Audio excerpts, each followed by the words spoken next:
Ladies and gentlemen, I am so proud to present the Robert F. Kennedy Ripple of Hope Award to Glen Tullman.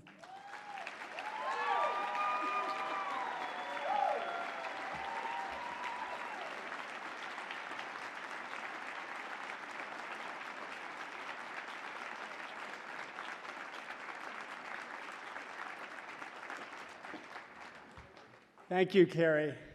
Wow. I'm really humbled to be able to share this special night with my fellow laureates, Speaker Nancy Pelosi, J.K. Rowling, Wendy Abrams, who was amazing, and all of you. I'm not sure where to begin, but I am at heart a storyteller, so tonight I'll tell a few stories. Stories are how we make reality fit with the visions of what we want the world to be. And I've always believed, like Robert Kennedy, that we can do better. I'm honored to be recognized as the Ripple of Hope Laureate. The truth be told, I had a hard time wrapping my head around it. When my friend Donato Tramuto, who is a past RFK laureate, asked me if I would accept, I instinctively said no. Then came a call from Carrie Kennedy. For those of you who know Carrie, no is simply the beginning of a conversation. She truly doesn't understand the word. And then came a call from Ethel. Simply put, no one says no to Ethel Kennedy. She said, "You are the kind of person Bobby would have wanted to have this award. He would have liked you." It was done. And here I am. Now, thank you.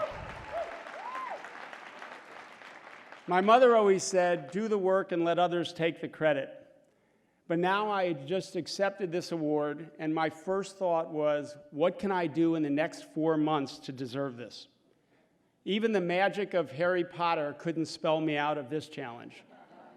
And I was truly unsettled. So I called a few people who each told me the same thing. This is not about what you have done, but rather what you will do. This is about accepting the responsibility to take action to improve the lives of others. To quote Robert Kennedy, all of us might wish at times that we lived in a more tranquil world, but we don't. And if our times are difficult and perplexing, so are they challenging and filled with opportunity. Now, I believe that nothing important is accomplished alone, and I want to call out a few of the people that have made today possible. To my mom and dad, my dad would have loved this night, and my mom would have said, you know, there's a lot more work to be done.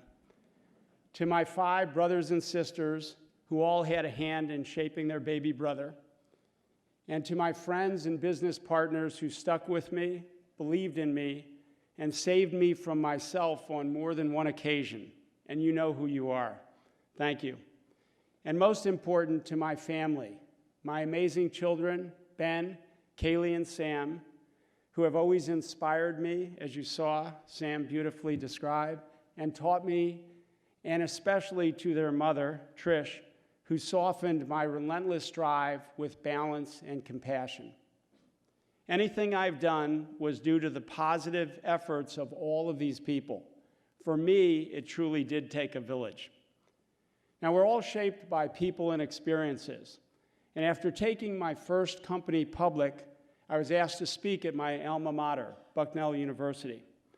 After the talk, my professor, Doug Candland, who's here tonight, asked me a question that struck me as odd.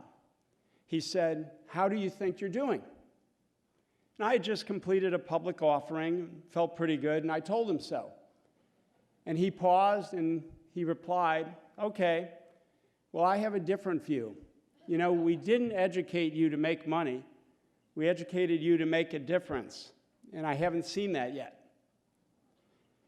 You know, great teachers never stop teaching, and friends always tell you what you need to hear.